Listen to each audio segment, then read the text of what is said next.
پھر مجھے کربلا یاد آ گیا کہ یہی مہینہ تھا، 10 محرم تھی اور جمعہ کا دن تھا اور نماز کا وقت داخل ہوا، تو امام علی مقام نے اپنے لشکر کے سردار زہیر سے فرمایا ان سے کہو جنگ بند کریں یا تھوڑی دیر کے لیے رک جائیں، میں نماز پڑھ لوں، ہمیں نماز پڑھنے دیں۔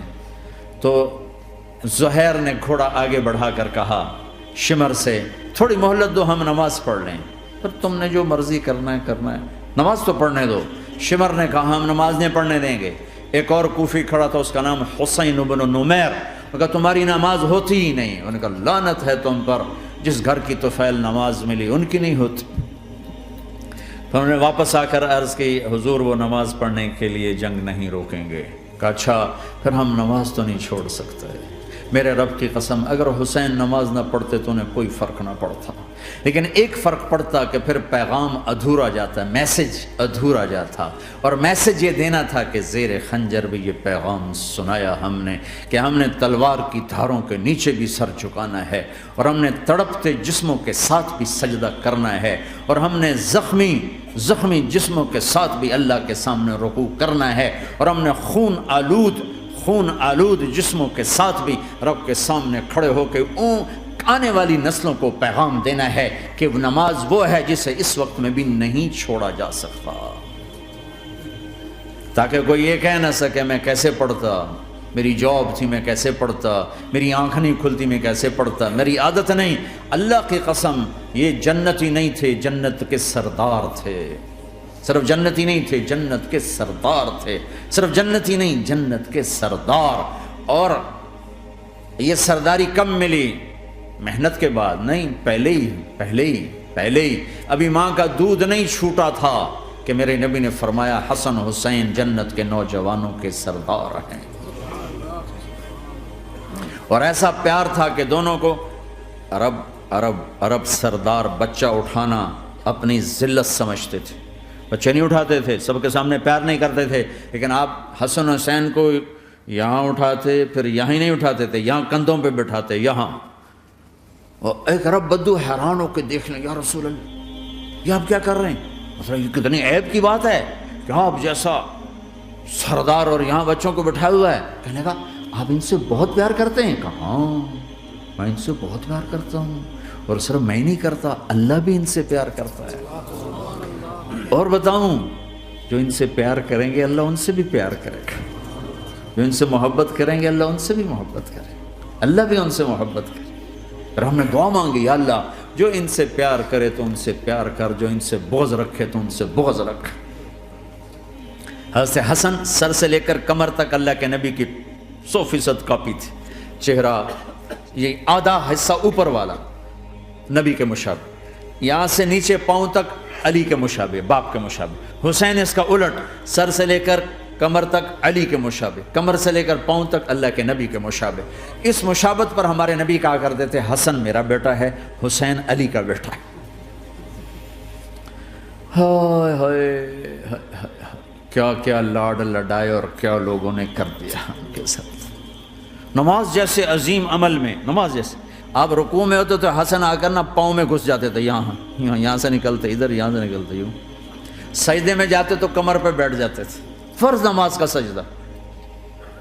تو ایک دفعہ پہلی دفعہ جب یہ قصہ ہوا تو آپ نے سجدہ لمبا کر دیا، بچے کے اتارا نہیں، اٹھے نہیں، سجدہ لمبا کر دیا۔ پچھلے پریشان ہو گئے کہ اتنا لمبا سجدہ کہیں آپ فوت تو نہیں ہو گئے۔ تو جو پہلی صف میں تھے نا انہوں نے یوں کر کے دیکھا، چکر کی وہ دیکھا تو حسن کمر پہ چڑھے ہوئے، تو قریب ایک آدمی نے آگے ہاتھ بڑھا کے کھینچنا چاہا، تو آپ نے یہاں سے دیکھا ہاتھ آ رہا ہے، تو آپ نے اپنے ہاتھ سے یوں اشارہ، نماز میں یوں اشارہ کیا کہ میرے بچے کو نہ چھوڑو۔ جب حسن خود اترے پھر آپ سجدے سے اٹھے۔ کبھی حسین چڑھ جاتے تھے، کبھی حسن چڑھ، دونوں ہی چڑھتے تھے، یہ اس طرح حسن کے بعد کبھی یہ کبھی وہ، کبھی یہ کبھی وہ۔ اور آپ حسن کو جب چھوٹے تھے زیادہ حسن، تو آپ حسن کو یوں زبان دکھاتے، اتنا بڑا عظیم نبی کیا ہو رہا ہے، تو وہ زبان، آپ کی زبان بڑی سرخ خوبصورت، تو وہ بچہ سمجھتا شاید یہ کوئی کھانے کی چیز، تو آگے یوں ہاتھ مارتے پکڑنے کے لیے، ہاتھ مارتا، پھر وہ بیٹھ جاتے، پھر آپ کہتے یہ میرا نبی گھر کی زندگی بتا رہا ہے۔ اور تمہیں تو بچوں کے پاس بیٹھنے کا وقت ہی کوئی نہیں، بیگم بھی کم جاب پہ جا رہی، خامد بھی جاب پہ جا رہا، پیچھے بچے ڈرگ بیچنے پہ لگے، اب تم کس کام کے ہو؟ کیا کرو گے اس دولت کو؟ یا نہیں ڈرگ بیچو، گستاخ ہو گیا، بدتمیز ہو گیا، تو اس دھن دولت کو آگ لگا دو جا کے۔ آپ اپنے بچوں کو ٹائم دو، اپنے بچوں کو ٹائم دو۔ عورت کا کام کمانا نہیں ہے، عورت کا کام نسل کو بنانا ہے۔ قناعت سیکھو، قناعت تو آسانی سے مینج ہو جائے گا، قناعت نہیں تو پھر تو دنیا کے بادشاہ کی بھی ہوس پوری نہیں ہو سکتی۔ کھیلتے تھے، حسن حسین کی کشتی کراتے تھے، دونوں بھائیوں کی کشتی کراتے۔ ایک دفعہ دونوں کی کشتی ہو رہی اور حسین ذرا کمزور پڑ رہے تھے تو آپ اس کو شاباش دیتے، شاباش شاباش شاباش۔ تو حضرت فاطمہ کہنے لگی، ماں بھی بیٹھی تھی، کہنے لگی یا رسول اللہ آپ حسین کو شاباش دے رہے ہیں، حسن کو کیوں نہیں دے رہے؟ تو آپ نے کہا یہ جبریل میرے پاس کھڑا ہوا ہے، یہ بھی حسین کو شاباش دے رہا ہے، تو میں بھی حسین کو شاباش دے رہا ہوں۔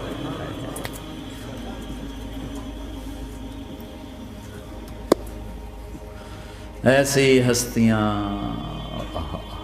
لیکن ایک سبق ہے، یہ ہونا چاہیے تھا تاکہ امت کو پتہ چلے کہ دین کتنی قیمتی چیز ہے۔ وہ جی اللہ بڑا غفور الرحیم ہے، میں نہ ہمیں ڈرایا کرو۔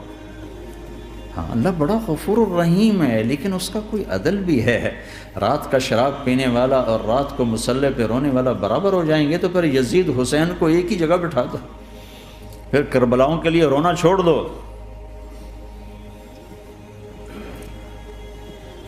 رات کو ناچنے والی، رات کو رونے والی برابر ہو جائیں گے، سود کھانے والا، حلال کھانے والا برابر ہو جائیں گے، شراب بیچنے والا اور مزدوری کرنے والا برابر ہو جائیں گے، جھوٹ بولنے والا، سچ بولنے والا برابر ہو جائیں گے۔ افنجعل المسلمین کالمجرمین ما لکم کیف تحکمون ام لکم کتاب فیہ تدرسون۔ اس سے زیادہ واضح کیا بتاؤں کہ میرا رب کہتا ہے کون سی کتاب میں لکھا ہوا ہے کہ ماننے والا نہ ماننے والا برابر کر دوں گا؟ کون سی کتاب میں؟ اللہ کو یہ کہنا پڑ رہا ہے ام لکم کتاب فیہ تدرسون، کس کتاب میں یہ لکھا ہوا ہے؟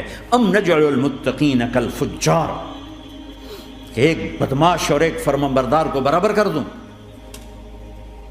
کہاں لکھا ہوا ہے؟ ایسی ہستیاں،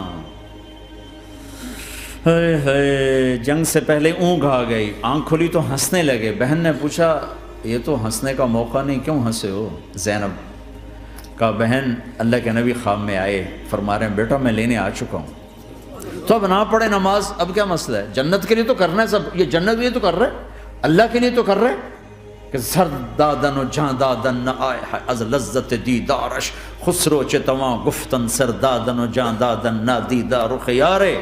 اس اللہ کے لیے تو سر کٹا رہے ہیں، تو وہ تو راضی ہو چکا ہے، نبی آ چکا ہے، آؤ بیٹا میں لینے آ چکا ہوں، تو اب نہ پڑھیں نماز؟ نہیں نہیں، برمنگم والوں کو کون بتائے گا کہ نماز کیسی چیز ہے؟ انہوں نے کہا جی وہ نہیں جنگ روک کرے گا، پھر چلو نماز پڑھو، نماز تو نہیں چھوڑی جا سکتی۔ آدھوں کو روک دیا تم جنگ کرو، آدھوں سے کہا تم نماز پڑھو، آدھوں نے نماز پڑھی، آدھوں نے جنگ کی۔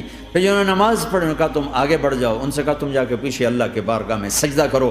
1400 سال کی تاریخ میں ایسے نمازی میری نظروں سے نہیں گزرے، پر ایسی نماز نہیں پڑھی گئی نبی کے زمانے کے بعد۔